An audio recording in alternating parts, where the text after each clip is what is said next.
السلام عليكم ورحمة الله وبركاته.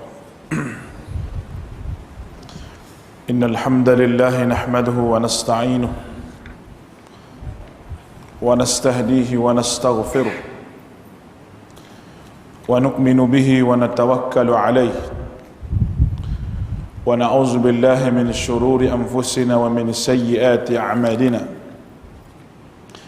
من يهده الله فلا مضل له ومن يضلل فلا هادي له. أشهد أن لا إله إلا الله وحده لا شريك له وأشهد أن محمدا عبد الله ورسوله. اللهم صل على محمد وعلى آله وأصحابه ومن تبعهم بإحسان إلى يوم الدين. وبعد فإن أصدق الحديث كتاب الله وخير الهدي هدي محمد صلى الله عليه وسلم. شر الأمور محدثاتها وكل محدثة بدعة وكل بدعة ضلالة. اللهم رب اشرح لي صدري ويسر لي أمري واحلل عقدة من لساني يفقهوا قولي. ربنا افتح بيننا وبين قومنا بالحق وأنت خير الفاتحين. رب يسر ولا تعسر وبتمم بالخير. Kita sambung surah Yunus ayat yang ke-11,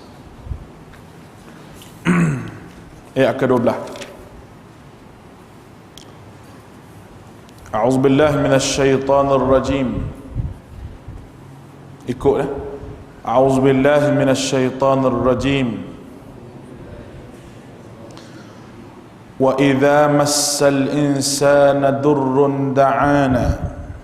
Idza massal insana durrun da'ana li janbihi aw qa'idan aw qa'ima falamma kashafna anhu durrahu marra ka'an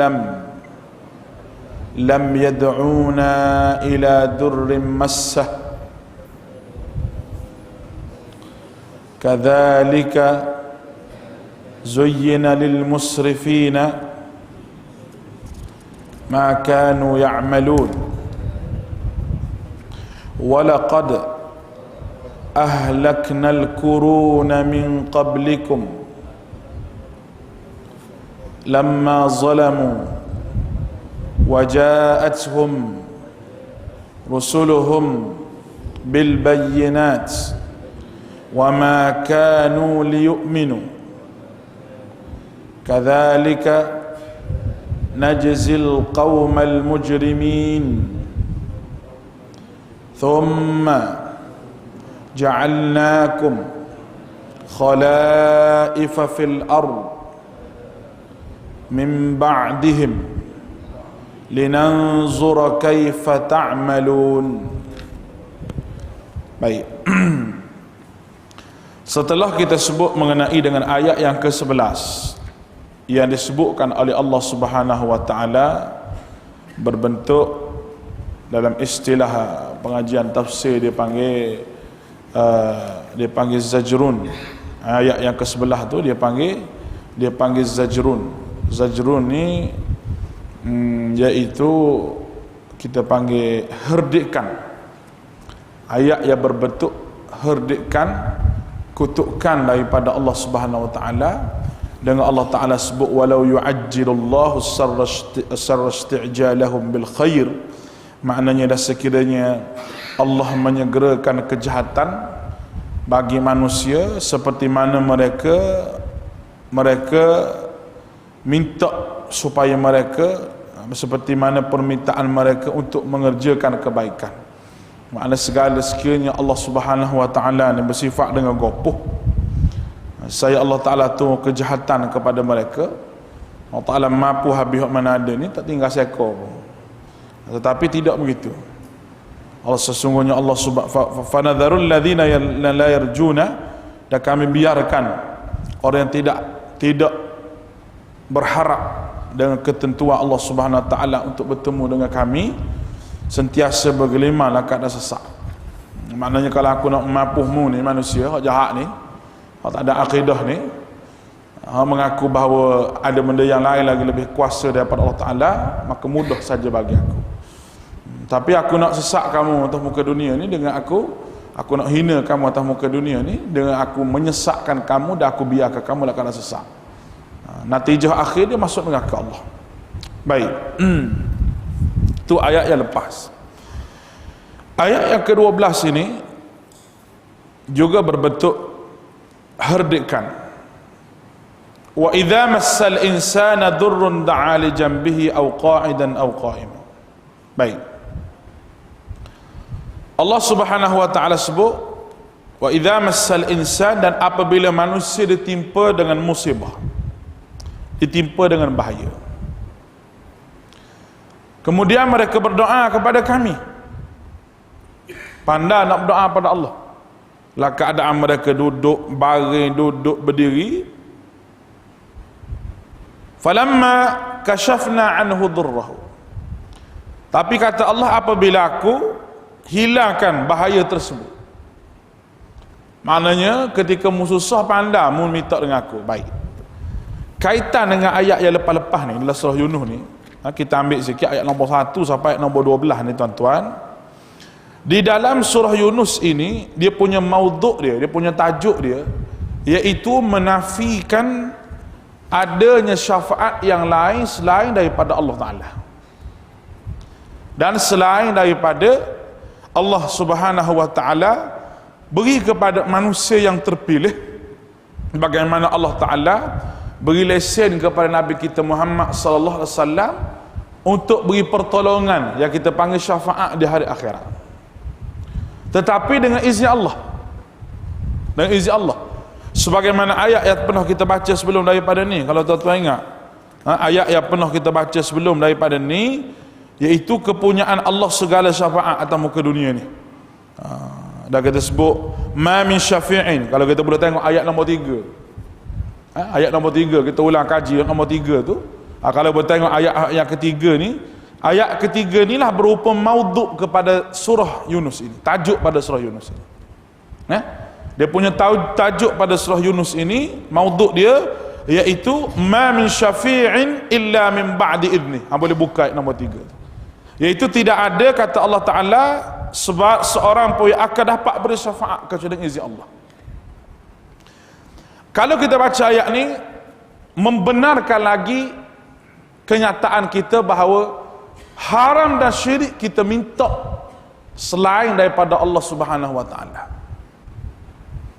Apatah lagi minta dengan orang mati, sebagaimana orang duk buat itulah. Duk bergendang atas kubur, berqasidah, isfa' lana, syafaatkan kami, syafaatkan kami. Apa kan ni? Itu syirik. Syirik pada Allah. Kerana kalau kita baca ayat nombor 3 ni, syafaat ni kepunyaan Allah Ta'ala, yang manusia tidak boleh memberi syafaat pertolongan. Ini satu benda akidah yang diajar dalam surah Yunus ini. Itu dia punya maudhu', dia punya tajuk asas dia. Tajuk asas dia. Baik. Syafaat di sini makna doa, makna pertolongan. Jadi orang jahiliah ni, dalam keadaan dia mengaku bahawa Allah Subhanahu Wa Ta'ala ni juga hak buat segala-galanya. Kalau sebab Allah Subhanahu Wa Ta'ala buat segala-galanya, bukan dia tak mengaku, dia tahu bahawa Allah Subhanahu Wa Ta'ala buat ni. Buat langit, buat bumi, semua ni dia tahu Allah Ta'ala buat. Hatta Allah Ta'ala sebut wala in sa'altahum man khalaqas samawati wal ardi yaqulanna Allah. Kalau kamu tanya siapa dia buat langit bumi, yaqulanna Allah, mereka jawab Allah Ta'ala buat langit bumi.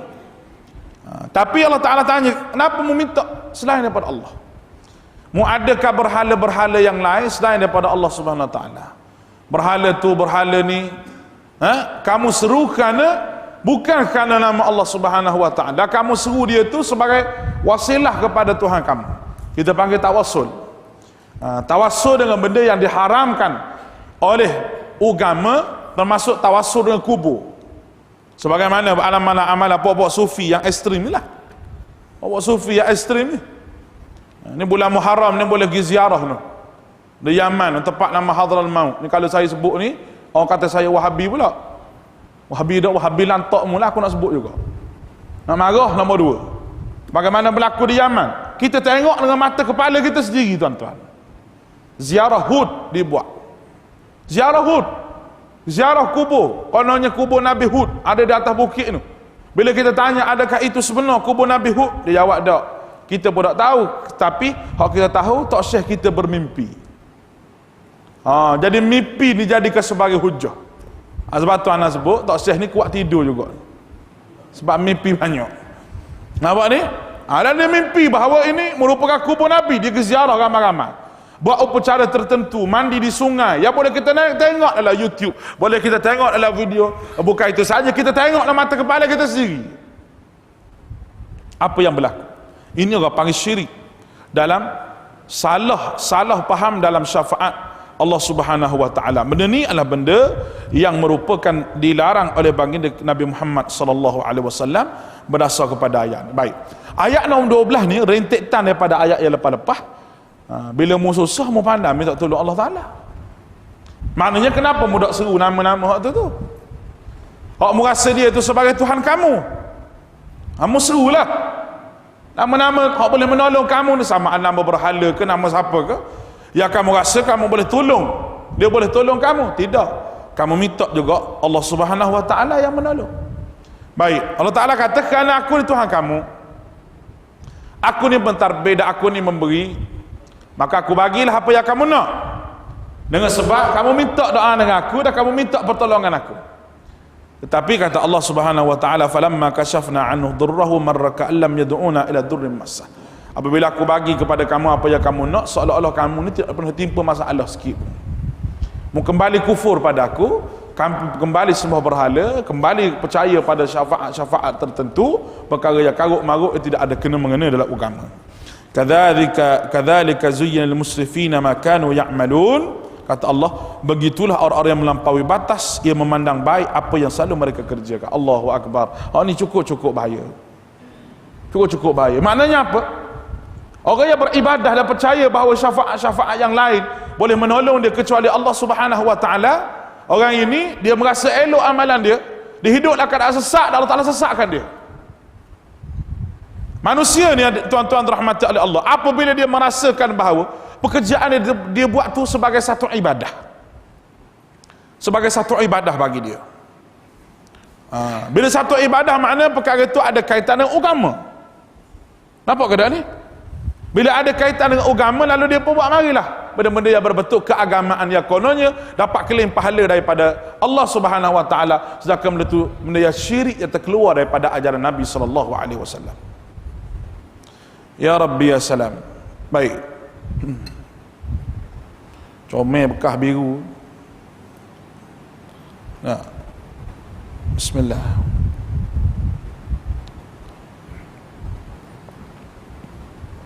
Baik. Mari ayat yang ke-13. Walaqad ahlaknal quru. Ayat nombor 13 ni dia panggil takhwif duniawi. Takhwif ni kalau kita tengok istilah ilmu tafsir ni, takhwif makna dia warning ataupun amaran. Dan takhwif ni terbahagi pada dua. Takhwif duniawi, takhwif di atas muka dunia, satu lagi takhwif ukhrawi, takhwif ataupun amaran di hari akhirat. Apa yang kamu dapat di dunia sekiranya kamu langgar perintah Allah Taala ni, dan apa yang kamu dapat di akhirat sekiranya kamu langgar perintah Allah Subhanahu Wa Taala. Itu dia panggil takhwif ataupun inzar, warning daripada Allah. Satu lagi tabsyir. Tabsyir maknanya berita gembira yang kamu dapat di atas muka dunia. Sebagaimana kamu buat benda ni, maka kamu dapat berita gembira apa yang Allah Ta'ala bagi kamu di atas muka dunia, sama Allah Ta'ala melapangkan kehidupan kamu, Allah Ta'ala memelihara kamu. Ada juga satu lagi tabsyir ukhrawi, itu berita gembira di hari akhirat, tidak lain dan tidak bukan itu pahala ataupun syurga di sisi Allah Subhanahu wa taala. Baik. Ayat nombor 13 dia panggil takhwif, dia panggil takhwif ukhrawi.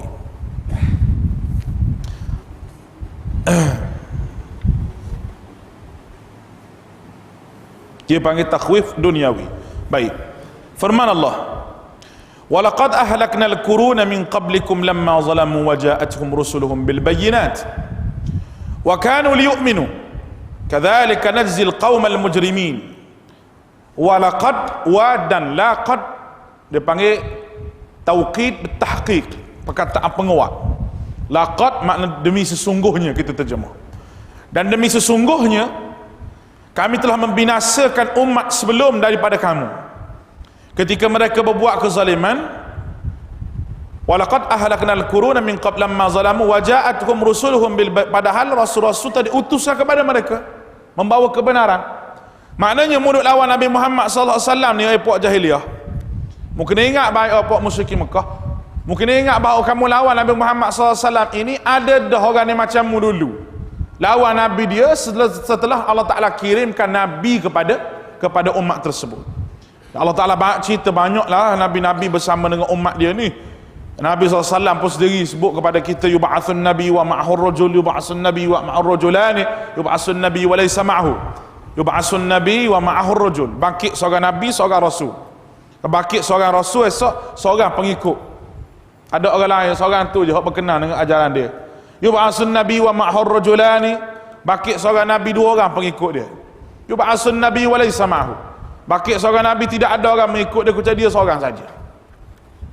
Dalam ayat ini Allah Subhanahu wa taala sebut sedangkan telah datang kepada mereka rasul. Maknanya ada dah orang bagi tahu surga ni apa, neraka ni apa, dosa ni apa, bil bayyinat wa ma kanu liyu'minu. Tetapi kata Allah Subhanahu wa taala, bila datang rasul-rasul ni, dia bukan mari bercakap kosong, dia bukan mari sebagai pelipu lara, dia bukan mari nak mengemping suara pakoh dia dah, tapi dia mari dalam keadaan bil bayyinat, membawa keterangan. Keterangan di sini maknanya hujjah, maknanya Al-Quran, maknanya kitab. Boleh faham ni? Ada kitab bersama dengan mereka, ada hujjah. Hujjah sama ada dalil naqli, dalil kitab, ataupun dalil wahyi, jadi wahyu ke Allah Ta'ala Subhanahu wa taala, ataupun dalil akli, dalil yang akal. Buat langit, buat bumi, buat bintang, buat malam, buat siang, ni orang panggil dalil akal. Maka cukup lengkap Nabi, setiap Nabi itu datang membawa hujjah dan keterangan. Wa ma kanu liyu'minu, kata Allah. Tetapi mereka sekali-kali tidak mahu beriman. Nabi ada dah, mereka tolak, mereka tidak mahu beriman. Kadzalika nazil qaumal mujrimin. Demikianlah kami beri pembalasan kepada orang yang berbuat dosa. Maknanya atas muka dunia dulu aku pernah hancurkan kaum Ad, aku pernah buat kepada kaum Samud, aku pernah buat segala-galanya kepada kaum-kaum yang tenggelam bersama dengan Firaun laknatullah. Mereka semua dilaknat oleh Allah apabila aku tak utuskan rasul. Maknanya zalimlah aku sekiranya aku tidak mengutuskan rasul terlebih dahulu dalam keadaan aku menghancurkan kamu. Nak beritahu baiknya aku ini, nak suruhnya mau masuk syurga, kamu berada keadaan sesat, nescaya aku kirim nabi kepada kamu dan rasul kepada kamu, membawa keterangan. Tetapi malahnya kamu tidak beriman, tidak percaya pada apa yang dibawa oleh rasul, maka munasabahlah jikalau aku hancurkan kamu, aku mapuh mata muka dunia ni, tidak tinggal seekor Abu Bakar. Boleh faham ke ni? Ke tak faham? Tak faham lagi, balik-balik lah. Terang lah tu saya sebut tu. Saya sengaja baca tafsir ni daripada seorang Maulana pada Pakistan, India. Penafsiran dia cukup mudah. Cuma dalam kitab saya ni dia sebut kaedah saja. Kaedah yang perlu dibahaskan lah. Apa dia takhwif ukhrawi, apa takhwif duniawi, apa dia zajrun, apa dia sikayah, apa dia tabsyir, yang kita akan sebut lepas daripada ni. Sepatutnya kita sebut benda ni dulu sebelum kita ngaji tafsir ni. Tapi saya terlupa. Terlupa. Patutnya kita sebut benda ni, dan insya-Allah bulan depan ni saya akan photostat dia punya perkataan-perkataan tadi lah, dalil akli, dalil naqli, lebih kurang dalam 10 line saja sebagai rujukan tuan-tuan. Bila kita ngaji tafsir, saya sebut takhwif ukhrawi. Tuan-tuan boleh rujuk di sini apa dia takhwif ukhrawi. Apa dia takhwif ukhrawi itu apa? Bila saya sebut zajrun, apa dia zajrun?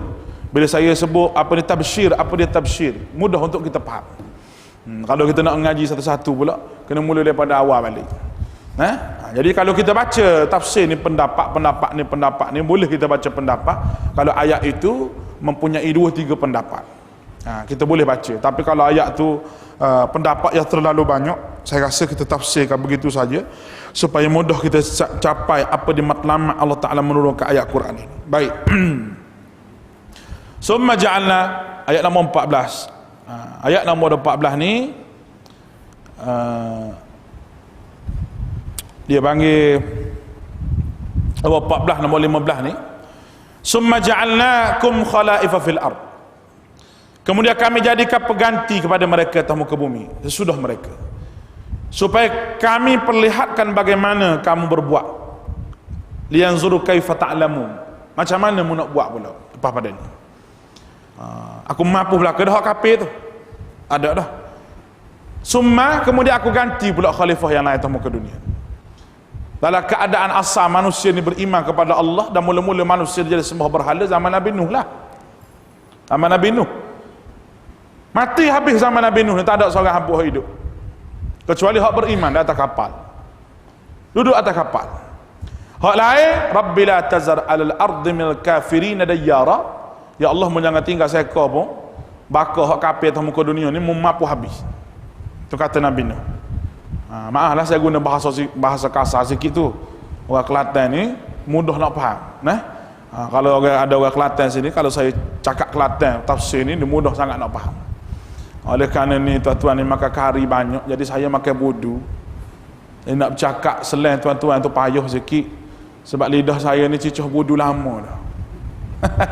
Makan kari baru 2-3 hari dah. Minta maaf lah kalau tak faham tu, minta maaf banyak. Rabbi la tazar al-ardi, maknanya jangan tinggal seekor pun bakal kafir atas muka dunia ni. Kemudian kamu mati, memapu habis. Mati tak padan dengan orang kafir ni, tersebut mampu lah muka dia kafir. Memapu habis. Tinggal hak beriman pada Allah Ta'ala lah. Tinggal hak beriman pada Allah ni, Allah Ta'ala sebutkan an-nas ummatan wahidah ni.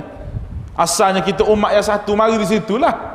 Tak kira lah siapa pun, bangsa mana pun, akidah dia Allah Ta'ala selamatkan kembali, gantikan kembali khalifah di atas muka dunia ini. Khalifah beriman kepada Allah Ta'ala, mengikut ajaran Nabi, tiba-tiba dia kafir balik. Kafir balik. Baik. Itu ayat nombor 14. Mari ayat nombor 15. Ayat nombor 15 ni dia panggil syikayah. Syikayah ni apa? Syikayah ni kalau kita tengok sini dia tulis iaitu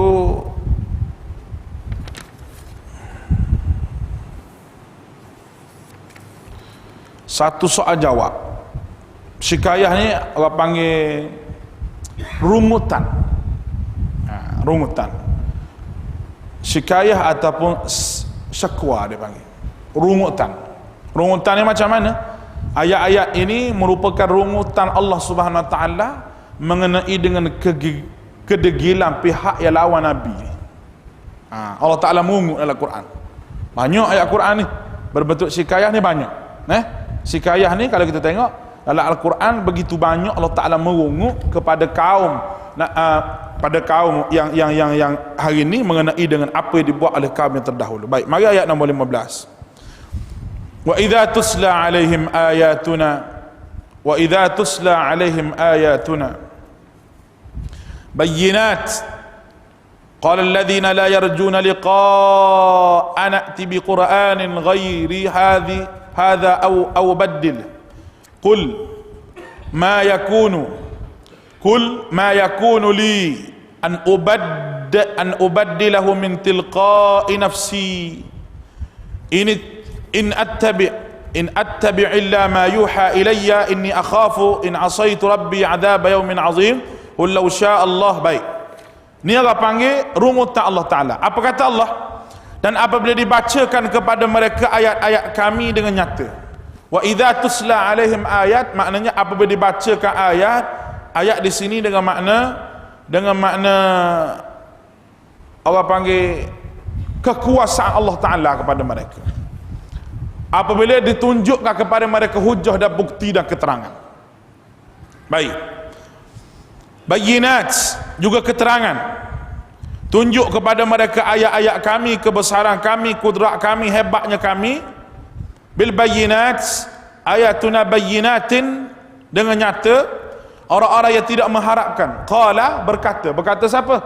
La yarjuna liqa'ana, itu orang yang tidak mengharapkan bertemu dengan kami, bertemu dengan Allah.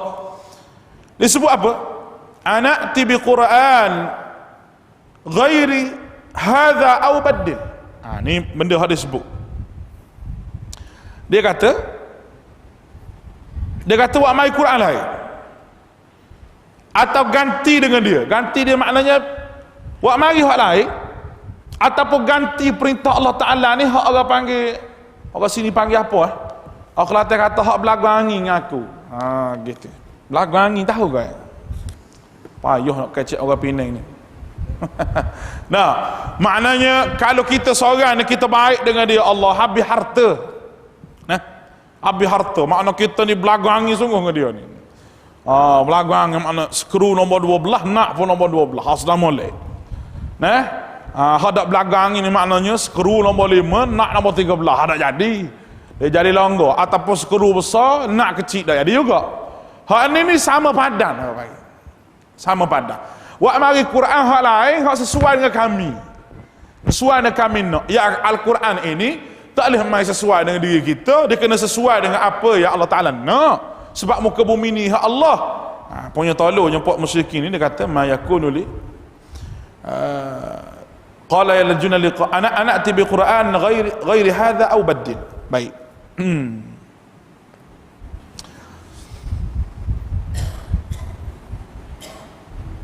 Ma yakunu li an ubaddilahu min tilqa'i nafsi. Tidakkah patut bagiku menggantikan dari pihak diriku sendiri? Aku tidak mengikut kecuali apa yang diwahyukan kepadaku. In attabi'u illa ma yuha ilai. Munasabah mu minta aku ganti Quran lain, hak sama padan denganmu, hak belakang denganmu, dalam keadaan Quran sendiri bukan aku buat. Boleh faham kata? Kalau Quran ni aku buat, baik, aku juga manusia, mu juga manusia. Apa hak mu nak tu berada pada dalam diri aku. Sebagaimana mu nak pada orang perempuan, aku nak pada perempuan.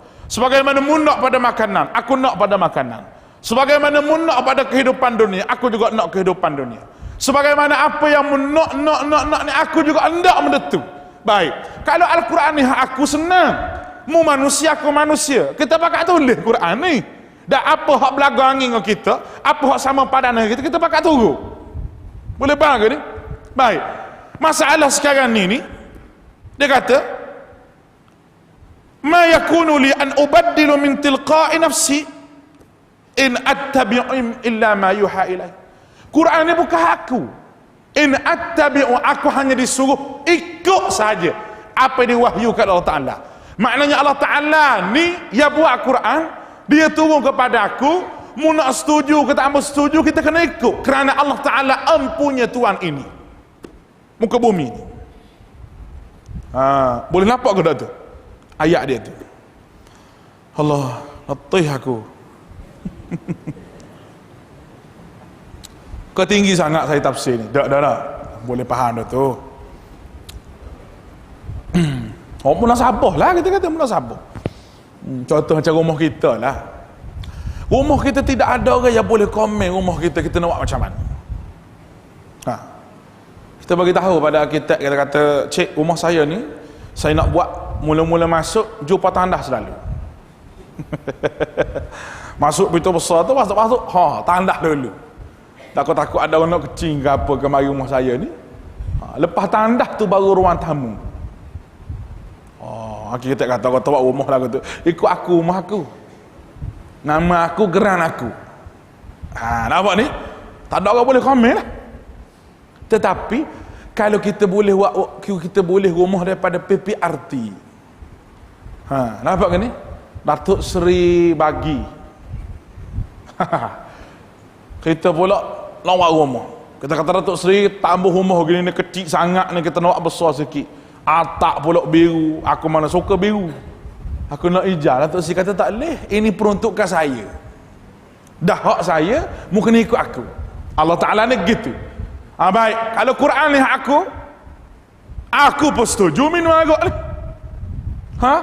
Menu sedak khoya. Kalau Quran ni hak aku pun setuju nak berzina ni. Orang perempuan siapa dia tambah. Kalau Quran ni hak aku pun setuju harta banyak. Kalau Quran ni hak aku pun setuju tak semayang, tak payah amal ibadah pakai duduk atas muka dunia aja. Aku pun setuju. Sebagai nafsumu setuju pada benda-benda yang mungkar, aku juga bersetuju. Tetapi Tuhan yang punya dunia tak setuju. Nak macam mana? Sebagaimana kita setuju nak buat rumah besar ni, tiba-tiba Datuk Seri kata rumah peruntukan 80,000.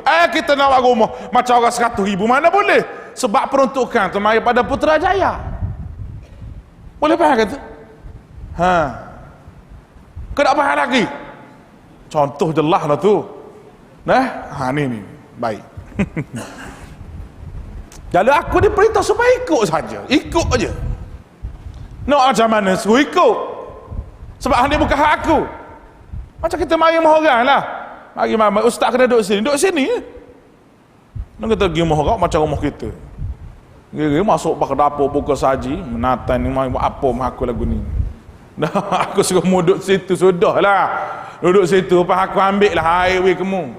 Dah kita masuk bilik, cek bilik tu, cek bilik ni. Orang panggil tak ada adab ni. Tak ada adab kita. Orang mak kita mari jalan mahal itu dekat situ. Tahu mak kata duduk atas kursi luar ni sudahlah. Kursi dalam ada baru beli 9,000 seset. Duduk ni tergelam punggung. Tapi takut haus kursi tu, takut haus. Nampak ni? Takut hakih kursi tu, dia pun belilah kursi batu harga 150. Letak luar rumah. Kawan dia mari duduk sini sudahlah, sakit punggung-punggung. Duduk atas kursi batu dia. Dah kursi dalam rumah tu 6,000 tu siapa dia nak duduk? Cucu naik pun marah.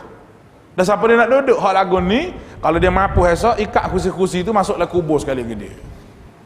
Begitu. Nampak ni? Kalau rumah besar, kursi besar, tak boleh orang nak duduk atas kursi kita, tak boleh orang nak naik atas kursi kita. Makna penyakit dunia tu adalah hati kita ni. Baik. Inni akhafu in asaitu rabbi azab yaumin azim. Aku tidak mengikut kecuali apa yang diwahyukan kepada tak ada diri aku sendiri. Dan aku tidak mengikut kecuali apa yang diwahyukan kepada aku. Sesungguhnya aku takut. Aku nak ubah boleh, tapi aku takut. Mu tak ada masalah lah, mu tak takut epok musyrikin Mekah. Mu tak takut, tapi aku takut. Takut menderhakai Rabb aku. Tengok dia sebut sini. Inni akhafu in asaitu Rabbi. Disebut perkataan Rabbi, rububiyah. Rububiyah makna aku takut pada Tuhan hak mencukupkan segala keperluan kepada aku. Makna hak beri makan, hak beri tidur, hak buat malam, hak buat siang, hak buka mulut aku, hak beri tenaga, hak beri gerakan pada aku, hak beri rasa di lidah aku. Ni bukan kerja-mu. Walaupun aku lawan kamu, dia bukan kerja-mu. Dan bukan kerja aku juga. Ini kerja sama-sama Tuhan kita dua orang. Tuhan kita ni Allah. Allah tu lah beri makan pada aku, Allah Ta'ala beri makan juga padamu. Baik, apa sekiranya jika aku ni buat macam aku, nescaya bila masa Allah Ta'ala boleh tarik daripada aku. Aku takut pada Allah. Hak beri segala-galanya pada aku. Baik. Dan azab yaumin azim. So lagi aku takut azab no akhirat no. Takut pada Allah dan azab negeri akhirat. Itu neraka Allah Subhanahu wa taala. Baik. Ayat nombor 16. Ayat nombor 16 ni jawab kepada syikayah tadi, iaitu jawab kepada rungutan Allah Taala tadi. Kul, katalah Muhammad, lau syaa Allah ma talautuhu alaikum wala adrakum bih faqad labithtu fikum umran min qablihi afala ta'qilun. Baik, tak boleh dibaca. Kul, katakanlah, jikalau Allah kehendaki, lau syaa Allah maknanya kalau Tuhan nak, nescaya aku tidak akan membacakan kepadamu, dan Allah tidak pula memberitahukannya kepadamu. Sesungguhnya aku telah tinggal bersamamu beberapa lama sebelumnya, maka apakah kamu tidak memikirkannya? Mu tak fikir ke? Benda ni kata Nabi sallallahu alaihi wasallam, jika Allah Subhanahu wa taala kehendaki, aku dah baca pada kamu ni ayat-ayat ni. Tapi Allah Taala menghendaki aku supaya baca pada kamu. beri amaran kepada kamu, beri kegurunan kepada kamu. Baik, ni kita panggil hujjah Al-Quran tentang kehidupan Nabi sebelum daripada menerima wahyu. Hujjah Al-Quran bagi kepada kita tentang bagaimana kehidupan orang musyrikin setelah mereka menerima kebenaran Al-Quran, wahyu daripada Allah Subhanahu wa taala. Dan Nabi Muhammad ni dia tidak mengaji tempat lain. Nabi Muhammad ni Allah Taala buat macam kita lah, macam saya duduk dalam negeri nak mengaji, kena pergi luar negeri. Apa ni? Kena pergi luar negeri. Pergi luar negeri, balik, maka ilmu yang dapat ni daripada luar negeri. Nabi Muhammad ni bukan jenis gitu. Bukan jenis dia pergi ngaji di Mekah, dia ngaji di Madinah, ataupun ngaji di negeri lain, negeri Syam, balik bawa ilmu. Kalau gitu menasabah juga orang nak lawan pun. Nampak ni? Menasabah nak lawan Muhammad, mari mana ilmu mu ni, negeri sini tak ada ni, mari negeri lain ni. Menasabah. Tapi aku dengan mu ni lama duduk di Mekah dan mu tahu aku yang kecil lagi. Mana Nabi sebut gitu. Mu tahu aku yang daripada kecil lagi. Daripada kecil mu tahu aku, nama tok aku, nama nenek aku, keturunan yang macam mana, tok guru aku nama apa. Aku bukan jenis orang yang pandai membaca, pandai menulis. Sehingga satu riwayat hadis Nabi cuba untuk membaca syair, tetapi jadi terbalik. Syair ni ada cara baca dia. Dia ada cara baca dia. Hak ni kena baca dulu, hak ni kena baca kemudian. Dia ada cara step bacaan dia tu. Tapi apabila disuruh Nabi ni baca, Nabi tak boleh baca. Menunjukkan Nabi tak sekolah. Makin lama mu kenal aku bukan jenis orang sekolah, bukan jenis universiti, bukan jenis lecturer, bukan jenis profesor. Tapi bila aku bercakap serupa dengan lecturer dan profesor, bila aku bercakap lebih hebat daripada ahli bahasa, maka di mana aku ambil ni? Tok guru aku nama apa? Aku tak pergi luar negeri pun, tapi aku boleh bercakap gini. Di mana aku ambil? Kalau tidak daripada Allah Subhanahu wa taala. Tiba-tiba begitu jelas Allah Taala sebut, mu nak tolak juga pok musyrikin. Bahasa cari mampu orang panggil. Nampak kata? Allahu Akbar. Mari ayat nombor 17. Ngaji gini cepat habis dah. Cepat habis. Tak payah bahas banyak-banyak. Ayat nombor 17 ni dia panggil zajrun. Zajrun ni sebagaimana yang saya sebut tadi lah, iaitu herdikan daripada Allah. Tadi Allah Ta'ala merungut, ni herdikan. Ayat-ayat yang mengandungi herdikan yang keras dan teguran terhadap perbuatan salah atau tuntutan yang tidak munasabah. Maknanya hak diminta oleh puak musyrikin tadi tak munasabah sikit apa. Tak munasabah. Dalam keadaan dia kenal Nabi Muhammad, siapa dia? Dia suruh ganti dengan Quran lain biar belagangi dengan dia. Sedangkan Quran ni bukan hak Nabi. Dan dia pun tahu Nabi ni tak mengaji di mana. Nabi ni tak ada tok guru, tak pandai membaca dan tak pandai menulis. Sebab tu kalau tak pandai membaca, tak pandai menulis ni, letak kepada diri kita, dia akan jadi hina. Dia akan jadi hina. Nak kerja pun payah. Nampak ni? Nak kerja kedai kopi macam mana mengira pun tak pandai. Kalau kita jadi hina. Tetapi kalau duduk pada Nabi SAW jadi mulia, kerana orang Mekah tahu Nabi memang tidak ada tok guru yang ajar dia. Memang Nabi tak pandai membaca. Tiba-tiba Nabi boleh bercakap, Nabi boleh sebut benda-benda yang memang sesuai dengan fitrah manusia. Memang orang cerdik pandai. Tidak ada orang yang tidak mengaji boleh sebut benda yang Muhammad sebut ni. Tiba-tiba Muhammad boleh sebut dalam keadaan dia tidak ada guru. Maknanya Allah Ta'ala, baik, dia pun minta benda tak ada munasabah. Allah Ta'ala herdik dia. Firman Allah, "Waman azlamu mimman iftara 'ala Allahi kadhiban aw kadzdzaba bi ayatihi innahu la yuflihul mujrimin."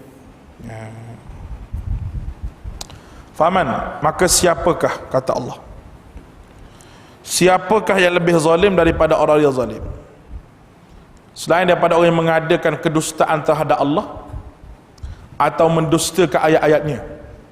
Sesungguhnya tiada beruntung orang-orang yang berbuat dosa. Baik, ayat ni Allah Subhanahu wa taala cerita mengenai dengan kerosakan manusia. Allahumma salli ala Muhammad. Cuba kita tengok. Nombor 1, kadzdzaba,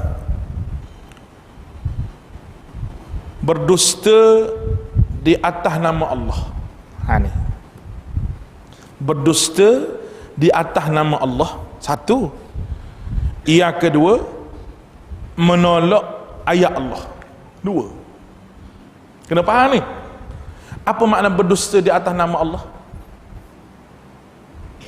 Apa makna berdusta di atas nama Allah? Baik. Jawapan dia, sebagaimana tahunya puak-puak musyrikin Mekah bahawa hak Nabi Muhammad bawa ni betul. Hak Nabi Muhammad bawa satu risalah yang betul. Dalam keadaan dia tahu betulnya benda tu, tiba-tiba dia mereka-reka sendiri ajaran yang lain selain daripada apa hak Nabi Muhammad bawa tu. Mana dia berdusta atas nama Allah. Dia tahu kebenaran Allah Ta'ala beritahu dalam Al-Quran, tapi dia reka benda lain, tak ambil bagi Allah. Ni ayat mendustakan di atas nama Allah ni betul-betul tuan-tuan, orang yang mereka sendiri dalam masalah agama, iaitu orang yang mereka pakai-pakai bid'ah. Jelas nampak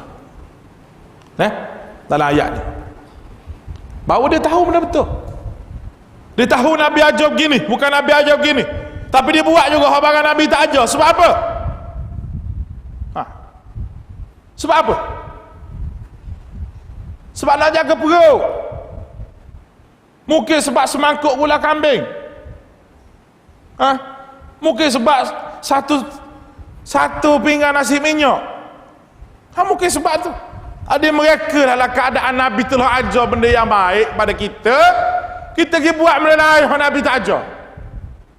Ni orang panggil iftara 'ala Allahi kadhiban. Orang yang mendusta di atas nama Allah Ta'ala. Boleh buka tafsir. Ya Rabbi, ramainya orang begini hari ni. Ramai. Nabi ajar pada kita benda semua mudah-mudah. Nak selawat Nabi ajar Allahumma salli ala Muhammad. Mudah Nabi ajar. Tak ada? Allah Sayyidina, Allahumma salli ala Sayyidina Muhammad. Nak Sayyidina. Ni wak mari selawat hak Nabi tak pernah ajar. Dan mengatakan itu selawat. Sedangkan dalam keadaan hak Nabi ajar tu ada. Akidah hak Nabi ajar tu ada. Ibadah hak Nabi ajar tu telah pun ada. Cukup lengkap.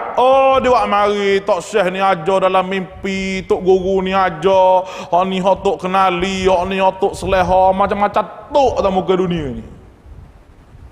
Wak mari. Ni orang panggil mendusta di atas nama Allah. Tuan-tuan kena jaga benda ni, tuan-tuan. Kena jaga. Mungkin orang marah kalau saya sebut benda-benda begini. Mungkin ada orang tak puas hati, tapi kita bercakap biar hujah lah. Nak marah pun biar ada hujah dia.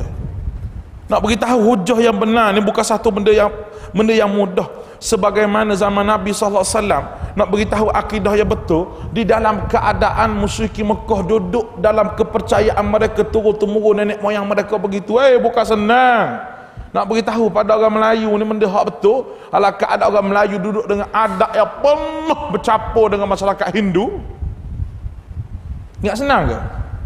Payah tuan-tuan, susah. Terutamanya ada pendakwah ini cari makan.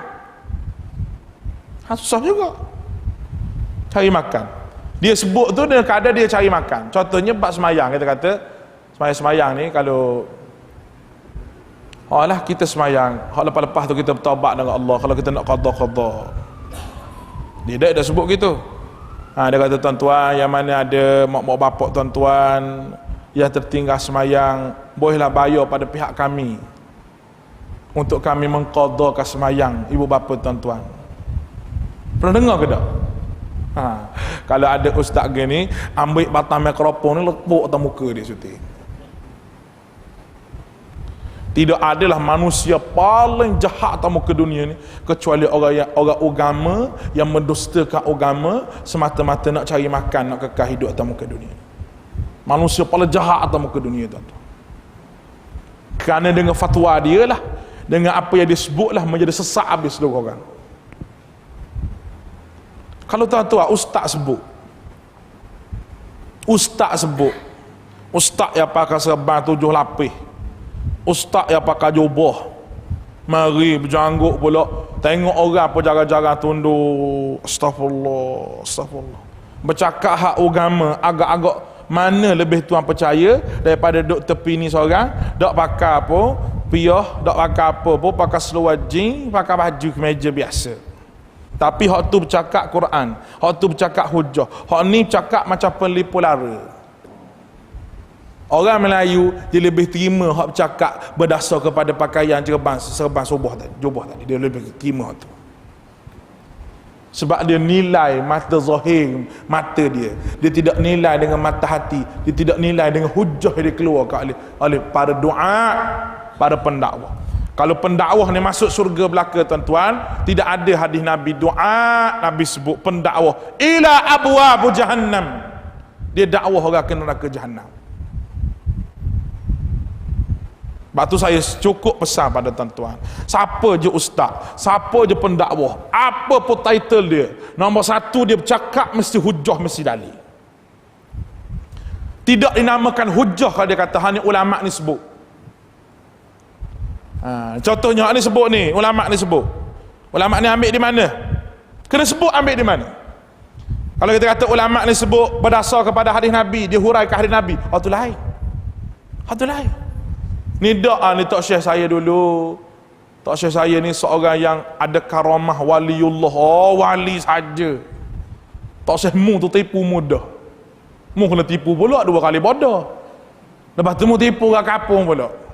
Untuk cari sama seria hidup atas muka dunia ni. Takut. Ana takut minta maaf lah. Sebab tu ana kalau bab akidah nak cakap tegas sikit. Tegas sebab ni akidah. Kita nak ajar orang ilmu yang betul, kita nak ajar orang ilmu pegangan supaya dapat kita bertemu dengan Nabi kita Muhammad sallallahu alaihi wasallam. Mana mungkin ini jalan Nabi aja, ini jalan orang lain aja, yang tidak ada sekena mengena dengan agama, tiba-tiba kita bawa hak ni, tinggal hak Nabi. Mana mungkin boleh berjumpa dengan Nabi sallallahu alaihi wasallam di hari akhirat. Di situ pun kita boleh pakai logik akal kita. Mendusta di atas nama Allah Taala. Yang mana orang mendustakan di atas nama Allah Subhanahu Wa Taala tamu ke dunia ini. Ini golongan-golongan yang boleh pandai berceramah, pandai berdakwah, pandai bercakap. Cakap mana? Diangkat, dipandang hebat dia kerana dia pandai bercakap. Dalam keadaan dia bercakap, kita tidak nilai pun percakapan dia tu munasabah ke tidak dengan hadis Nabi. Sebab tu kita kena ngaji hadis Nabi. Ada juga ustaz atas muka dunia ni dia sebut, jangan ngaji Bukhari, nanti sesat. Kalau tak ngaji Sahih Bukhari, nak macam mana nak kenal hadis Nabi? Macam mana nak kenal Nabi sallallahu alaihi wasallam? Nak ngaji Muslim, tak ngaji Abu Daud, tak ngaji Nasai, macam mana nak kenal Rasulullah? Dia kata pok-pok kita ni ngaji Syama'il Muhammadiyah. Cukup. Dia rasa cukup dengan Syama'il Tirmizi. Imam Tirmizi tulis Syama'il Muhammadiyah. Memang kita pun ngaji Syama'il Muhammadiyah. Nak tahu Nabi hanya dari sudut rambut Nabi. Nak tahu Nabi dari sudut cincin Nabi. Nak tahu Nabi dari sudut serban Nabi. Nak tahu pakaian Nabi. Macam mana Nabi berjalan. Hak tu je mu nak tahu. Hak Nabi tinggal lebih besar lagi. Akidah hak Nabi tinggal. Hak tu nombor 1 mu perlu tahu. Dah ajar tu. Dah ajar gini nak rambut Nabi tinggi ni, tinggi tu. Boleh nak ajar. Tak ada masalah, belajarlah. Bagus. Tapi jangan tinggal hak lain. Jangan tinggal. Orang Melayu cukup dia rasa dia cukup dengan ngaji hadis 40. Dia cukup dengan ngaji Riyadhus Salihin. Cukup ngaji Mustikah hadis. Tiga kitab muktabah hadis orang Melayu ni. Dan kitab hadis ini memang betul-betul hadis yang Nabi SAW sebut. Imam Nawawi dia tulis Riyadhus Salihin. Tapi jangan rasa itu je hadis Nabi. Kita tak pernah buka Bukhari, tak pernah buka Muslim, tak pernah buka Abi Daud, tak pernah buka Nasai, tak pernah buka Ibnu Majah. Macam mana kita nak tahu perfect kehidupan Nabi SAW? Batu tuan-tuan mengaji. Cari tutup guru yang betul-betul tidak memperdayakan kita. Tak. Dia sebut nak suruh hajar orang. Allah, ni kalau tok guru tu pegang kambing tak? Kambing dia banyak. Dia cerita makan kambing sunnah. Sebab dah laku kambing dia. Betul tak? Kambing ni gini, saya nak umar pernah minum susu kambing. Oh, habis kambing dia sehari 26 ekor, sehari 27 ekor. Kaya raya. Tokek kambing waktu tu. Mari pula ustaz, bisnes lain pula, bisnes lain. Bisnes jenis makanan-makanan ni lah. Dia hurah pula makanan dia begini. Orang kampung pun beli belaka. Ustaz jual, siapa tak mau beli? Betul tak? Ini tuan-tuan rahmati Allah. Sebab tu saya ambil keputusan saya tak berumum. Saya sebut mana-mana tempat, saya tak berumum jualan saya. Hak saya umur lepas-lepas tu saya minta maaf banyak-banyak dan bertaubat dengan Allah Subhanahu Wa Taala. Kerana hak saya umur selama ni tu kita pegang dengan pendapat Imam Malik. Dalam fiqh sunnah, Imam Malik kata balik-balik kurang pun makruh hukum dia. Tetapi takkah kita nak makan makruh semua anak bini kita? Sedangkan ada hadis Nabi yang sahih. Nabi suruh mendoakan kemiskinan pada orang tu. Kenapa kena ni? Di padang lain, dalam forum lain, dalam forum tengah padang, dalam masjid lain. Dia berjabat, kalau kita ceramah dia berjabat, kita umum. Sebab berjabat lain. Dalam masjid, Nabi marah dalam masjid ni. Ni ceramah setengah jam, cerita bab produk 45 minit. Capur dengan minyak zaitun ni begini, capur dengan habbatus sauda begini, banyak cerita lah. Kalau kita nak cerita hab jual ni, saya biasalah. Tetapi kita boleh sebut. Boleh sebut makanan gitu, kesihatan. Tapi nak mengeping begini, tuan-tuan begini, Allahu Akbar. Hal lepas-lepas tu kita minta Allah Ta'ala ampun dosa kita. Saya tak malu untuk mengaku kesilapan saya tak malu. Tak malu. Kan tidak ada orang yang tak pernah buat silap. Betul? Tidak ada orang yang maksum. Tak ada. Untuk mencari keredaan Allah Subhanahu Wa Ta'ala bukan senang. Untuk cari duit senang. Cari duit cukup senang. Mana je boleh kita cari duit. Betul. Kalau ustaz baca sikit dalam air ni, jual RM10, berebut orang beli. Sebab ustaz baca. Tapi kalau mak rempit baca, sama macam ustaz baca, tak ada orang nak beli kalau mak rempit. Sedangkan bacaannya sama. Alangkah tidak adilnya agama ini kalau kita letak di situ. Adakah agama ni tak adil? Sehingga hak ustaz baca ni jadi, hak mak rempit baca tak jadi. Sedangkan mak rempit tu baca sama dengan ustaz tu baca. Lu fikirlah sendiri, babe. Nampak ni? Saya sebut terang-terang. Kenapa hak ustaz baca jadi mahal? Dan kalau mak rempit lah, mari meniaga juga sebagaimana ustaz tu meniaga, dengan pakaian dia, dengan motor besar dia. Apa cuma dia pakai topi gitu je. Tak nak mengajar, dia pun pusing topi tak belakang. Nampak ni? Dia pun bersyarah, guna Quran begini. Bersyarah juga. Sama macam ustaz bersyarah, tapi dia jual juga air hak dia jual, hak dia tu, hak dia niaga tu tak laku sebab dia mak rempit. Kenapa ambil hak ustaz? Sebab nak ambil berkah. Adakah berkah itu pada bacaan ataupun berkah pada diri ustaz tu? Sedangkan berkah ni kepunyaan Allah. Tabarakalladzi biyadihil mulk. Tiba-tiba kita mendakwa ada orang lain yang berkah lebih pada Allah Subhanahu Wa Taala, gitu. Berat ni. Masalah akidah ni bukan masalah main-main. Dah. Allah, tak pergi marah pula ustaz-ustaz jual air aku ni. Nah, mari mesej pula duduk diam sudah lama tu. Menyaga sudahlah, ada cara bisnes orang ni. Dia kata gitu.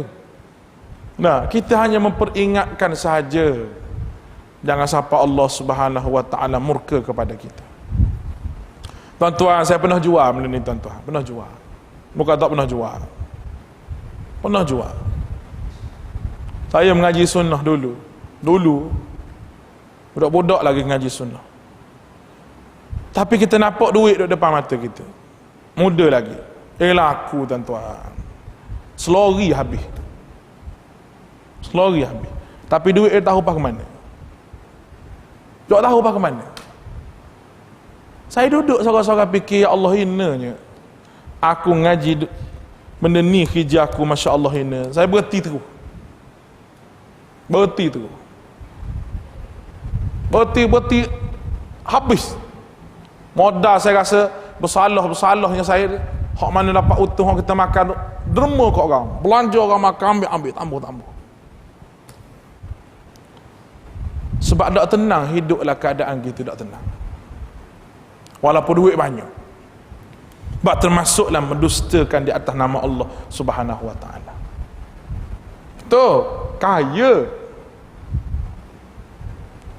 Kereta apa saya tak pernah pakai?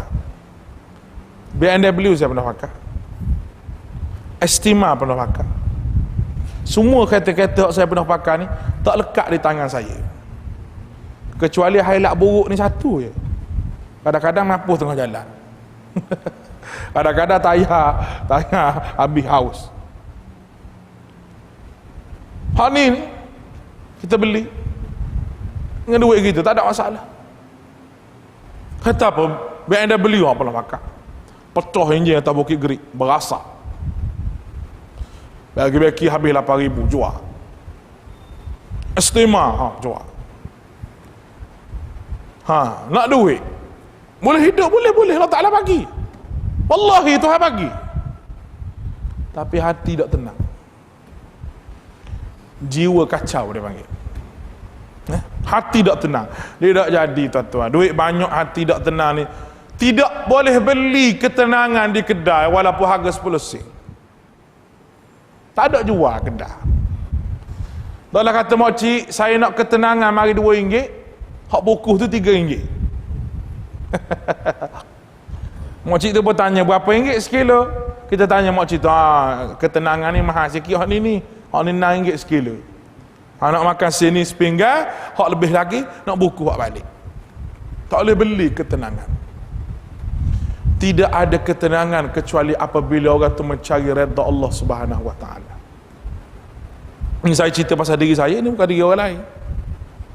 Tiba-tiba tuan-tuan, bila kita hidup, walaupun duit kita ada, cukup untuk kita makan, tapi hati kita happy sebab boleh ikut perintah Allah Subhanahu wa taala. Di mana sahaja kita campurkan diri kita kepada Allah, Allah Ta'ala bersedia untuk menjaga kita. Tapi kalau kita campur diri kita kepada manusia, Allah Ta'ala akan biarkan kita diurus oleh manusia. Mana mungkin kita rasa cukup kalau diri kita diurus oleh manusia? Tak cukup. Kita tidak akan rasa tenang kalau diri kita diurus oleh manusia. Dibiarkan oleh Allah Ta'ala untuk manusia mengurus kita. Kerana manusia itu tidak boleh mencukupkan keperluan kita. Tapi apabila kita letak kerja kita kepada Allah, kita serah diri kita kepada Allah, macam-macam mana pun Allah Ta'ala jaga kita, Alhamdulillah.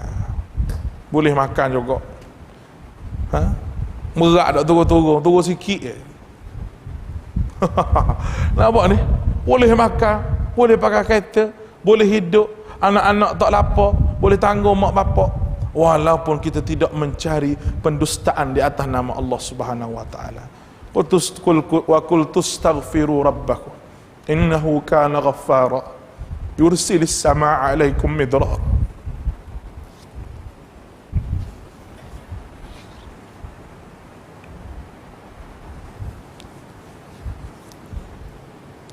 Aqul tastaghfiru rabbakum innahu kana ghaffara yursilis samaa'a 'alaikum midrara. Mukatalah Allah Ta'ala kata, istighfarlah pada Allah. Innahu kana ghaffara. Allah Ta'ala ni ghaffara, maha pengampun. Dia menurunkan hujan kepada kamu midrara, secukupnya. Apa ayat ni nak sebut pada kita tuan-tuan? Kita istighfar di atas dosa kita yang lepas. Allah Subhanahu wa ta'ala mencukupkan keperluan kita sebagaimana Allah Ta'ala mencukupkan air di atas muka bumi. Untuk kandungan muka bumi ni banyak mana perlukan air. Walaupun kita nampak banjir besar, taufan kuat, hanyut segala rumah orang, tapi begitulah Allah Ta'ala cukupkan keperluan kita sekiranya kita berada pada landasan yang betul. Begitulah Allah Subhanahu wa taala cukupkan keperluan hidup kita jikalau kita istighfar kepada Allah Subhanahu wa taala. Tidak rugi walaupun satu sen. Tidak rugi. Jadi kita sama kena fikir benda ni. Allahu akbar. Innahu la yuflihul mujrimin. Sesungguhnya tiada beruntung orang-orang yang berbuat dosa, kata Allah. Tengok. Mula-mula dia sebut dosa atas nama Allah. Kita huruf panjang lebar dah tadi. Innahu la yuflihul mujrimin. Tidak akan berjaya, kata Allah. Orang yang jahat tidak akan berjaya. Mujrim makna jahat. Mujrim makna berbuat dosa, orang jahat tak akan berjaya. Nampak berjaya pakai kereta mewah, hidup senang, semua cukup lengkap. Mana tu boleh beli, semua boleh beli, tapi tidak akan berjaya, kata Allah. Apa makna tak berjaya? Senang atas muka dunia, boleh dunia yang dia nak. Man kana yuridul hayatid dunya wa zinataha nuwaffi ilaihim a'malahum fiha wa hum fiha la yubkhasun.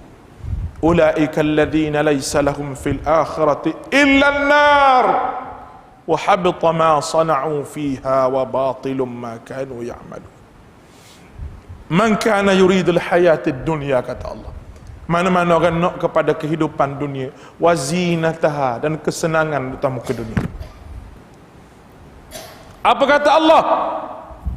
Nuwaffi ilaihim a'malahum fiha. Aku bagi belaka ni apa yang dia nak, semua aku bagi. Wahum fiha la yubkhasun. Aku tak kurang walaupun sedikit. Allah Ta'ala pernah bagi dunia ni pada Qarun. Hebatnya Qarun ni, harta banyak, tidak sedikit pun dikurangkan oleh Allah Subhanahu wa Ta'ala apa yang dia nak. Tapi akhir, ulaika alladhina laysa lahum fil akhirati illa an-nar. Tidak ada cadangan yang baik ya aku cadang untuk orang yang telah aku berikan dunia kepadanya, illa an-nar, kecuali sebuah neraka untuk dia. Wa habita ma sana'u fiha wa batilum ma kanu ya'malun. Runtuhlah apa yang mereka maknanya harta yang mereka ada, rumah mereka yang besar, saham mereka yang banyak, harta mereka yang mewah, kenderaan mereka yang mewah, duit dalam bank simpanan banyak, semuanya tidak boleh beri syafaat kepada dia setelah Allah Subhanahu wa Ta'ala menyerahkan dunia ini kepada dia. La haula wala quwwata illa billah. Tidak ada guna, tuan-tuan. Tetapi orang hidup atas muka dunia mencari mardhatillah. Tidak ada apa yang dia cari kecuali redha Allah Subhanahu wa Ta'ala di atas amal yang dia buat. Kita nak redha Allah, kita nak hidup dalam keadaan dia berkati Allah Subhanahu wa Ta'ala. Tetapi malang kita tidak mengikut jalan orang yang paling diberkati oleh Allah, itu Nabi kita Muhammad sallallahu alaihi wasallam. Kita nak hidup dalam keadaan dirahmati oleh Allah, tetapi kita tidak pernah mengikut orang yang menjadi sumber kepada rahmat kepada sekian alam. Ama arsalnaka illa rahmatan lil alamin. Dan aku utuskan Muhammad ni kecuali rahmatan lil alamin, membawa rahmat kepada sekian alam. Mana mungkin dapat ketenangan, mana mungkin dapat menjadi hamba Allah jikalau kita lari daripada garis panduan Nabi kita Rasulullah sallallahu alaihi wasallam. Jiwa jadi tak tenteram, hati jadi tidak berjaya, kerana Allah Ta'ala telah sebut la yuflihul mujrimun, tidak akan berjaya golongan yang jahat. Kemudian ayat yang seterusnya,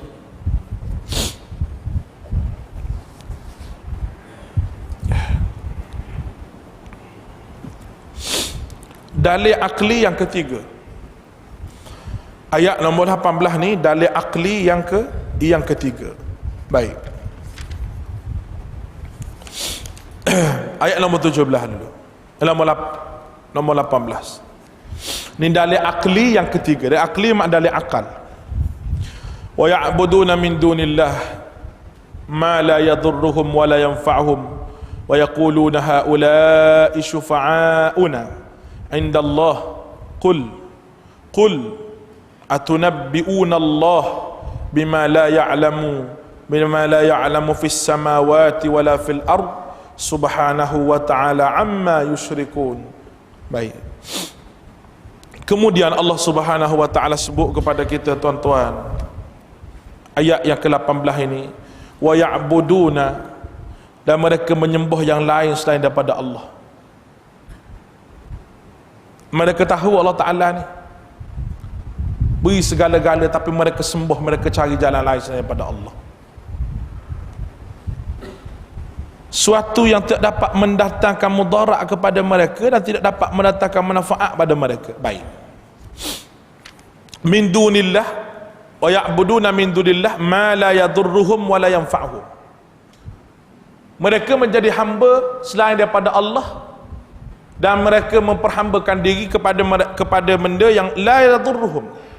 Nak beri mudarat pun tak boleh, wa la yanfa'uhum, nak beri manfaat pun tak boleh. Wa yaquluna, baik,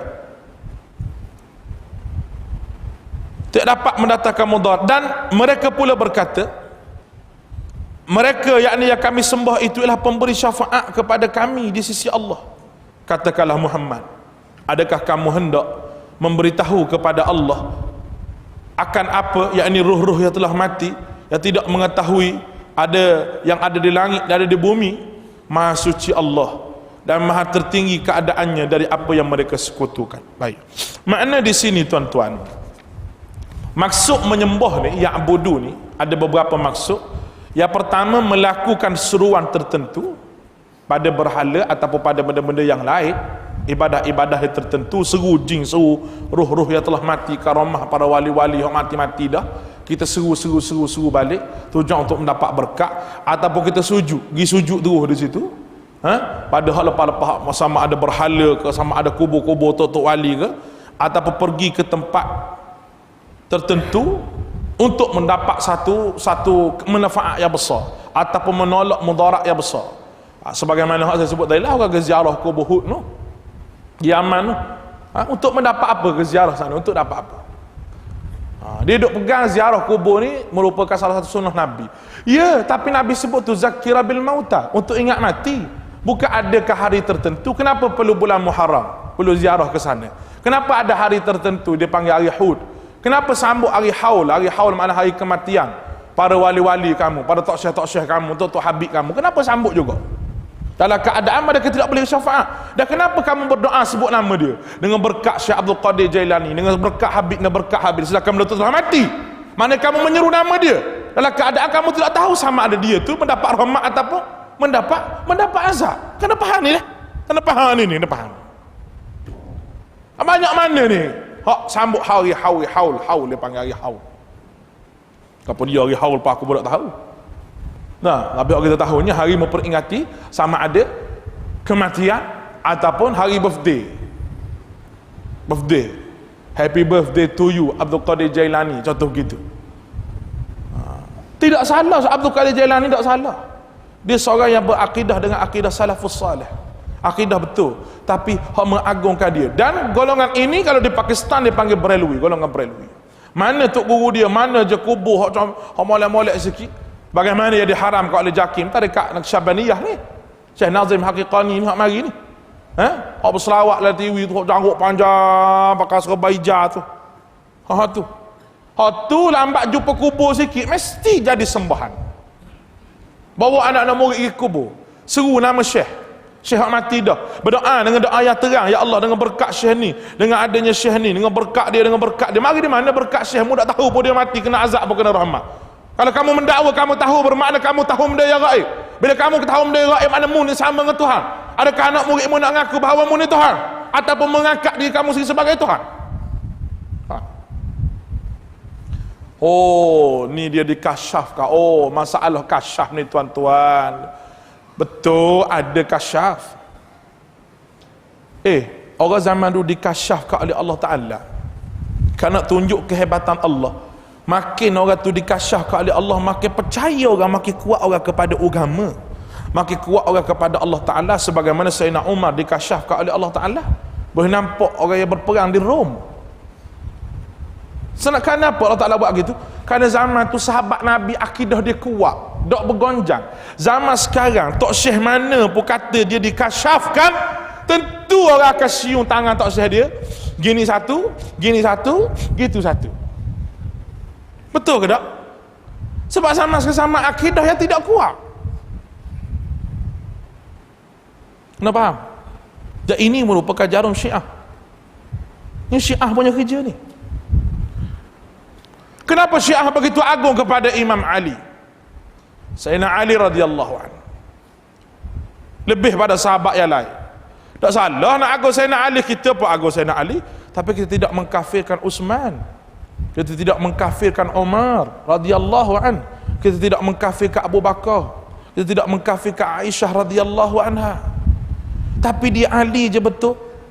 Abu Bakar kafir. Macam mana Abu Bakar boleh jadi kafir sedangkan Allah Ta'ala cerita dalam Al-Quran kisah dia bersama dengan Nabi dalam gua, idhuma fil ghar faqulu sahibihi la tahzan innallaha ma'ana. Allah Ta'ala turunkan sakinah, ketenangan. Mana mungkin Umar dijanjikan oleh Allah Ta'ala neraka sedangkan Umar dijanjikan Nabi syurga. Masa Nabi duduk dalam satu kebun, Nabi beritahu pada orang yang orang yang jaga kebun tu, Abu Musa, Sayyidina Abu Bakar nak masuk. Abu Musa pergi minta izin dengan Rasulullah, ya Rasulullah, Abu Bakar nak mari masuk boleh atau tidak? Rasulullah kata, mau beritahu pada Abu Bakar, silakan masuk. Dah beritahu kepada dia, aku nak bagi syurga pada dia. Hadis sahih. Kenapa pokok-pokok Syiah ni menolak riwayat daripada Abu Hurairah dan sebagainya? Kenapa? Kerana dia tidak mahu kebenaran. Dan ini merupakan ejen Syiah. Yang buat huru-hara tamu ke dunia ni Syiah lah. Syiah tidak berpuas hati dengan kerajaan Saudi setelah mereka kalah berperang di Yaman. Apabila Iran menolong Houthi, apabila Syiah nak mengembalikan negara Yaman ini kepada Syiah, kerana Syiah pernah memerintah satu hari dulu, maka Saudi pun capur tangan. Tidak mahu supaya negara Yaman jatuh ke tangan Syiah. Yahudi nak Saudi nak minta tolong ke siapa? Saudi kena minta tolong dengan Hizbul Islam, parti Islam. Kerana Hizbul Islam di Yaman sahaja yang tahu gerak-geri negara dia. Dia kena minta tolong. Tuan-tuan bayang, melalui presiden yang lepas, Presiden Abdullah Saleh, itu merupakan ketua pada pemberontakan pokok Syiah ni. Itu yang punya kepala dia. Saudi ambil ulama-ulama sunnah, Abdul Majid Zindani, beberapa orang lagi duduk di negara Saudi. Tak puas hati ni nak kalah di Yaman, Houthi ni, Saudi buat huru-hara. Buat huru-hara. Apa ni Iran buat huru-hara. Oh, dia buat huru-hara macam-macam tuan-tuan. Di antaranya apa yang berlaku di Mina. Tuan-tuan baca laporan penyelidikan yang berlaku di Mina ni, apa salah dia.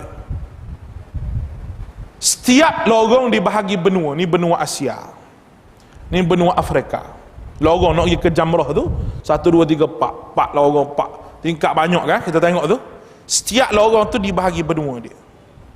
Benua ni yang tidak mungkin akan berlaku benda tu sekiranya mengikut arahan.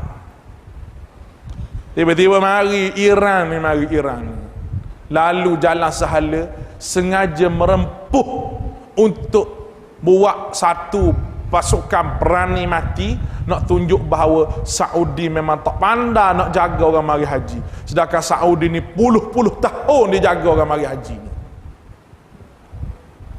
Apa dia buat gitu? Kalau tak puas hati dia kalah berperang. Orang tak tahu je, dia kata kerajaan Saudi ni, orang tak tahu cerita, dia tahu kata gitu lah. Ataupun orang yang membenci pada kerajaan Saudi ni. Saudi memang kita tak nafi dulu dia baik dengan Amerika Syarikat tu zaman raja dulu. Zaman raja sekarang, Raja Salman ini, Amerika tak nak kontrol dia. Tak boleh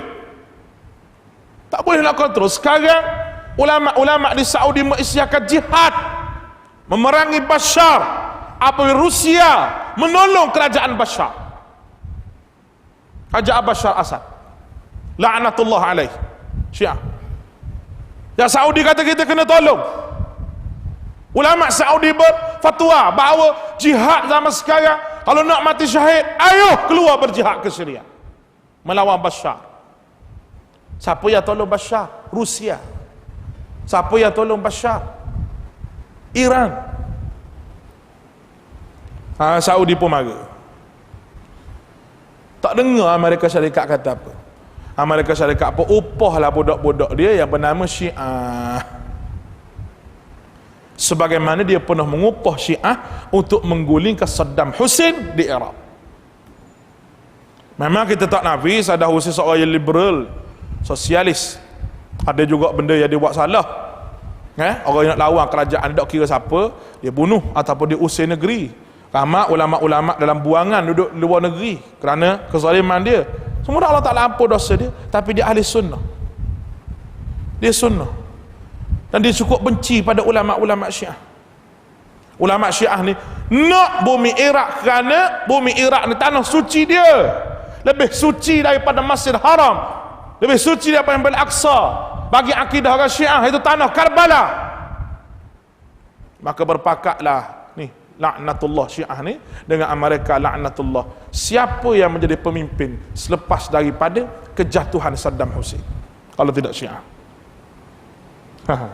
Batu anak ingat lagi Syiah nak kata, di mana sahaja ada Syiah, di situ ada huru-hara.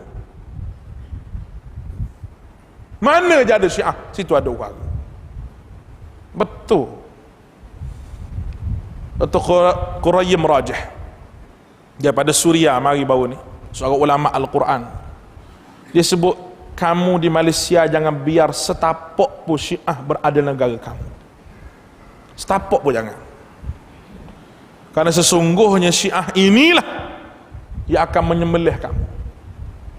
Di Thailand tuan-tuan, dia buka sekolah, dia pelihara anak yatim 10,000 orang Syiah. Tuan-tuan bayarlah 10,000 orang akan membesar satu hari nanti, apa akan jadi? Saya bercakap dengan orang selatan Thailand, saya kata pada dia, kalau awak tidak membasmi Syiah di selatan Thailand ini, satu hari nanti ada golongan yang berpakat dengan Syiah ni, berpakat dengan siapa-siapa untuk membantai golongan sunnah di selatan Thailand. Kalau kita biar, kita akan dengar negara jiran kita Thailand dibantai oleh Syiah. Kerana akidah Syiah membunuh seorang sunnah mendapat pahala mati syahid. Itu akidah dia. Ada Syiah ke sini? Cakap tangan nak tengok. Nah, Syiah ni taqiyah dia kuat. Taqiyah, kepura-puraan dia tu kuat. Ini cerita sebenar yang berlaku di Saudi. Hak kering jatuh tu, kering jatuh tuan-tuan, benda hak Saudi tak pernah alami benda tu selama ni. Kalau tak main ribut, tak jatuh kering tu, duduk bertahun-tahun dah situ. Ni orang panggil qadarullah, takdir Allah Ta'ala. Takdir Allah Ta'ala. Dia buat fitnah macam-macam. Kerajaan Saudi pancung kepala petugas-petugas ni, mana ada hak pancung kepala tu hak 4-5 tahun lepas. Betapa kejamnya Saudi, dia kata sodok mayat begitu, tengok dengan bulldozer dia tak, tu pun fitnah. Fitnah gambar jamrah tahun bila, tahun 90 tu. Kuatnya dia fitnah pada kerajaan Saudi. Kerajaan Saudi ni hak tu bayarlah.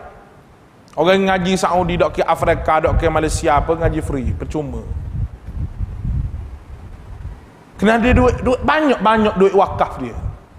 Duit wakaf banyak, duit infak banyak, dia universiti percuma, pendidikan percuma. Malaysia nak percuma. Habis ke RM adalah. Mu tahu dah RM tu siapa? Tahu tak? Hak duduk di ni lah, Wisma Perdana ni.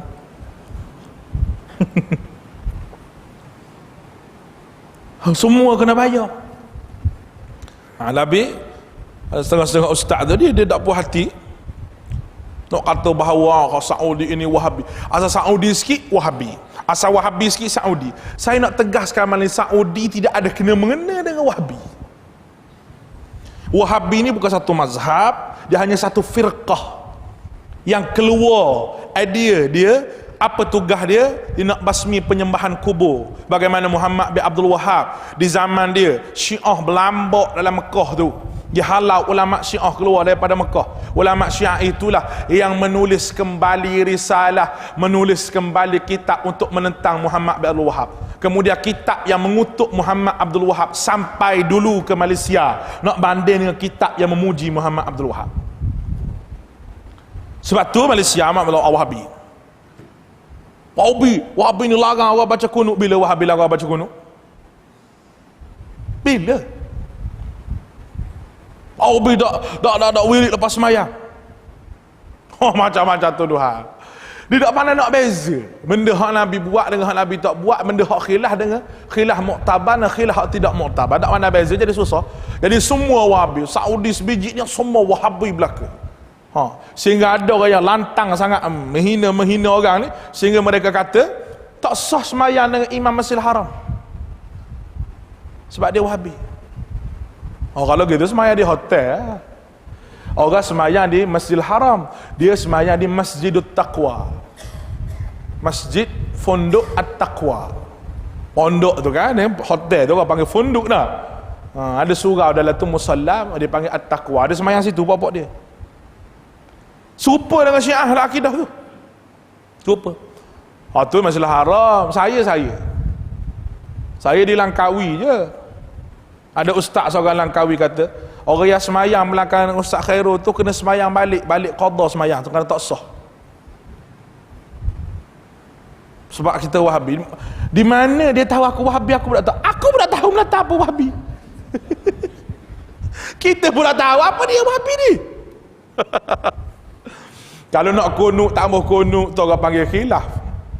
Imam Syafi'i guna kunut. Hak ni kata tak kunut. Boleh lagi, boleh tahan lagi. Awak nak buat lah. Saya tak mau buat, awak kena ikutlah saya. Nak baca bismillah kuat ke bismillah slow, tu orang panggil khilaf. Kalau ada tu imam tak baca bismillah slow, kita kena ikut dia, sebab ada pendapat kata tak payah baca bismillah. Bagaimana kita pergi di Mekah? Bagaimana kita pergi di Mekah? Dia baca bismillah ke tak? Dah. Dr. Abdul Rahman As-Sudais mari di Indonesia, dia tahu orang mazhab Syafi'i, dia baca bismillah kuat. Dia mari di masjid negara sembahyang Jumaat, lintas langsung, boleh check lah YouTube, dia baca bismillah kuat. Lepas sembahyang dia pusing belakang, astagfirullah. Dengar dia berzikir. Kan dia tahu perangai orang Malaysia begitu. Selesai masalah. Tiba-tiba hak ni mari lebih sunnah daripada sunnah. Mengaku dia tu sunnah Nabi, mengaku ahli sunnah wal jamaah. Ini Wahabi. Ustaz ni tak betul. Dia menghina ulama-ulama zaman dulu. Kita bukan menghina ulama zaman dulu, tidak. Tetapi kita nak beritahu tidak ada gunanya perkataan ulama kalau tak mari qala Nabi, qala Rasul, ataupun pendapat sahabat ataupun salafus salih. Biar ada hubung kait dengan hujah-hujah. Kalau nak qiyah, biar qiyah dengan nas yang betul. Biar ambil nas yang tepat. Ataukah dia ulama ataukah tak tahu? Kalau ulama ni tahu semua, tuan-tuan, kalau ulama ni semua tahu ilmu duduk dalam dada dia, hak Nabi ajar tu semua duduk dalam dada dia, mana pergi ayat Allah wa likulli syai'in indahu bimiqdar. Allah Ta'ala buat sesuatu dengan qadar dia. Maknanya qadar seseorang tak serupa. Saya tahu bahagian tafsir, tahu bahagian hadis. Cuak mari tanya faraid, sepatah kau tak boleh jawab. Faraid tahu kira harta pusaka ni, mungkin tanya orang lain. Aku bak kira-kira memang aku malah sakit kepala. Saya kalau nak murid tanya, ustaz macam mana nak lesah ni, mak saya tinggal harta 1/3/2, hal ni mungkin jabat agama lah, aku tak tahu. Minta maaf. Ada orang yang alim bahagian tafsir yang kita sebut mufassirin. Hatta Nabi pernah doakan kepada Abdullah ibn Abbas, Allahumma faqihhu fid din wa 'allimhu at-ta'wil. Ya Allah, berilah kefahaman agama kepada dia, faqihhu fid din wa 'allimhu at-ta'wil, dah beri dia alim mengenai dengan tafsir, sehingga semua sahabat ni rujuk kepada dia bahagian tafsir. Dia lebih bahagian tu. Tiba-tiba kita orang tak setuju dengan pendapat kita. Ahlus sunnah wal jamaah itu, iaitu mereka yang berpegang dengan mazhab Syafi'i dan mereka yang berpegang dengan akidah sifat 20. Aku nak tanyamu, Nabi sahabat dulu, sahabat mari dulu ke Imam Syafi'i mari dulu? Kalau awak kata ahli sunnah tu mazhab Syafi'i, berarti mazhab lain tak betul. Mazhab Umar Abdul Aziz tak betul, mazhab Bukhari tak betul, mazhab Aisyah tak betul, mazhab Syaukani tak betul, mazhab Imam Ahmad tak betul. Tak betul habis mazhab lain. Hak Syafi'i je betul. Hak lain tu kena qada semayang belaka. Gitu. Oh sedap mau jadi ustaz, aku sumak mikrofon dalam mulutmu baru tahu. Nak cakap ikut hawa nafsu boleh lah. Cakap ikut hawa nafsu. Saya tak pernah sebut benda-benda gini, tapi saya rasa terpaksa kena sebut. Terpaksa kena sebut. Sebab ni zaman fitnah. Zaman fitnah. Wahabi yang mengatakan Allah Ta'ala duduk di arash. Duduk bersila. Bersila macam mana bersila begini. Dia ambil di mana tu? Hah? Ambil di mana? Saya sebut dah kepada tuan-tuan. Ayat mutasyabihat ni ulama salah dia tak faham. Dia serah pada Allah. Sebab mereka begitu faham. Mereka begitu faham. Ada orang tanya saya satu soalan. Dia kata, Ustaz tanya satu soalan. Dia kata, tanya soalan apa? Ustaz, ada ayat tu, Ustaz tu kata Allah Ta'ala duduk di atas arash. Baik. Dan Ustaz tu kata Allah Ta'ala duduk di arash, dan jangan kita faham duduk macam duduk kita, duduk dengan cara Allah. Saya kata betul. Lepas tu saya nak tanya Ustaz, arash tu benda baru? Ya, benda baru. Maknanya Tuhan je dulu, baru Tuhan buat arash. Baik, sebelum arash tu jadi, Allah Ta'ala duduk di mana? Sedap juga soalan ni. Nah, baik. Awak tanya begini bermakna awak tanya secara akli, secara logik. Nak kata Tuhan duduk di mana, memang tidak ada Allah Ta'ala menyebut Tuhan duduk di mana. Nescaya apa yang tak disebut oleh Allah Ta'ala kita tak payah fikir. Satu. Yang kedua, kalau mau fikir juga, mu jangan jadi ayah ping. Dua. Yang ketiga, tidak boleh letak kalau bagi Allah. Tak boleh. Kalau gitu, kalau gini bagi Allah tak boleh. Allah Ta'ala ni benda tetap, tak ada kalau-kalau. Tiga. Yang keempat, dari segi aklinya, baik. Sebelum mu mari ke dunia ni, mu tahu mu duduk dalam perut mak mu. Baik. Belum mak mu duduk dalam perut mu duduk dalam roh. Atau mu besar-besar mu buat rumah. Mu buat rumah ni, masa tu mu tak beli lagi kursi ni. Kursi hak menaribu tadi mu tak beli lagi. Minggu lepas baru mu beli. Nah, baik, aku nak tanya mu. Sebelum mu duduk atas kursi hak ada naribu dalam rumah mu ni, sebelum kursi itu dibeli, mu duduk di mana? Dia kata ikut saya nak duduk mana pun. Tahu pun. Kalau mu boleh jawab ikut nak duduk di mana pun, apatah lagi Allah jadi mu. Lagilah dia boleh sebut bahawa dia duduk di mana-mana, kerana itu memang cara dia. Dan Allah tak sebut dia duduk di mana, kerana kalau Tuhan sebut manusia tak reti. Allah Ta'ala nak cakap dengan manusia, dia kena guna bahasa manusia faham. Kalau dia guna bahasa dia, tuan-tuan, pening habis orang. Macam profesor mari duduk mengajar ni, satu ancakan paradigma dari segi analogi dan metodologi. Kapur pemenantian apa tu kuih, kau kapur lekor tu. Metodologi orang kapur tak faham. Kapur hoisa, kau dah relax begitu. Kain pun kilah rusuk ke panggil dah. Nak keluar kain, baju pun kacing macam pak order saya ingin atas bawah gitu. Mari profesor bercakap dengan gaya profesor dia macam syarah universiti. Mana orang kapur nak faham? Kalau Allah Ta'ala menggunakan bahasa ketinggian dia, kebijaksanaan dia yang penuh dengan bijaksana kepada manusia, mana manusia nak faham? Oleh kerana Quran diturunkan kepada manusia, maka layak Allah Ta'ala menggunakan bahasa yang manusia faham. Kalau Allah Ta'ala sebut duduk, ke berdiri, ke muka, ke tangan, Allah Ta'ala buat mari kuci dia laisa kamitslihi syai'. Allah Ta'ala tidak serupa dengan segala sesuatu. Senang je nak faham. Letak kalau bagi Allah. Kalau Allah begini, tak begini. Kalau pening main kalau ni. Kalau kita bercakap, orang dengan kita bercakap kalau pun kita pening. Betul tak? Mari Ustaz, kalau kita pergi makan nasi ke mana? Atau Ustaz pun jawab, kalau pergi kedai lepas ni macam mana? Ustaz, kalau kedah tu macam mana? Pening ke tak? Sakit hati cakap gitu. Kalau ada cakap gitu ke aku kenapa tahu atas muka ni nama-nama. Boleh lah. Kalau gitu kan senang gini, Ustaz, jom lepas ni kita pergi makan nasi kedah tu, ada situ tu saya tepoh dah. Ustaz pergi. Senang. Tak ada main kalau. Kalau ni makna ada pilihan. Kalau kedah tu ke mana? Ustaz pun kata, kalau roti nan macam mana? Kalau nasi air macam mana pula? Pening.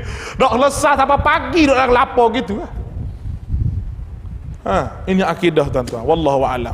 Oi, panjang aku syarah malam ni. InsyaAllah kita sambung pada bulan hadapan pula. Minta maaf banyaklah terkasar bahasa dan sebagainya. Hak saya nak penting sekali kesimpulan daripada kuliah saya malam ni, jangan sekali-kali kita tuduh orang tanpa hujah dan bukti. Bila cukup hujah bukti, bila kita berkeyakinan betul dengan hujah bukti kita, kita lontar kepada orang. Ada orang tak puas hati dengan kita, orang balas hujah kita, itu benda biasa. Berhujah tidak ada masalah. Jadi masalah kita berhujah tanpa kita menerima pendapat yang lebih betul daripada hujah kita. Itu dari sudut kesilapannya salah. Wallahu a'lam. Mudah-mudahan diberkati Allah. Bismillahirrahmanirrahim. Allahumma ya alim alimna kama taqabbal wa ya halim farqna. Subhanaka la ilma illa ma 'allamtana. Innaka antal alimul hakim. Alhamdulillah rabbil alamin. Assalamualaikum warahmatullahi wabarakatuh. Takbir.